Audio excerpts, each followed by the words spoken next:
భద్రాద్రి కొత్తగూడెం జిల్లా బోర్గంపాడు మండలంలో సుమారుగా 2,70,00,000 రూపాయల వ్యయంతో ఆసుపత్రి నిర్మాణానికి శ్రీకారం చుట్టారు. పినపాక ఎమ్మెల్యే పాయం వెంకటేశ్వర్లు నూతన ఆసుపత్రికి శంకుస్థాపన చేశారు. ఈ కార్యక్రమంలో ఎమ్మెల్యే మాట్లాడుతూ పేద ప్రజల ఇబ్బందులు తెలుసుకుని ఈ ఆసుపత్రి నిర్మాణం చేపట్టామన్నారు. ఆసుపత్రిని నిర్మాణం పూర్తి చేసి వచ్చే ఏడాది జనవరి నాటికి ప్రారంభిస్తామని పేర్కొన్నారు.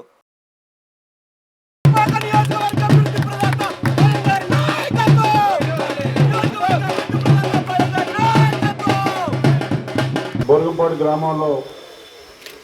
నూతనంగా నిర్మాణం చేసుకోబోతున్నటువంటి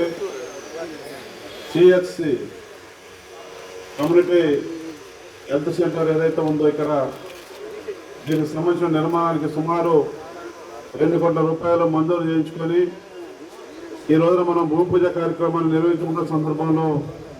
జరుగుతున్నటువంటి కార్యక్రమంలో పాల్గొన్నటువంటి మన మండల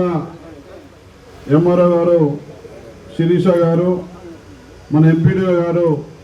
శ్రీనివాస్ రెడ్డి గారు, మన మండల స్పెషల్ ఆఫీసర్ ఠాకూర్ గారు, సూపరింటెండెంట్ హాస్పిటల్ సూపరింటెండెంట్ ముఖేష్ గారు, మన ఆర్ఎండ్బి డిఈ జి సతీష్ గారు, ఇంకా వేదిక మీద ఉన్నటువంటి మండల కాంగ్రెస్ పార్టీ అధ్యక్షులు కృష్ణారెడ్డి గారు దుర్గంపూడి, అదేవిధంగా ఆహ్వానించినటువంటి ఈ ప్రాంతవాసి మరి సీనియర్ లాయరు మరి ఇవాళ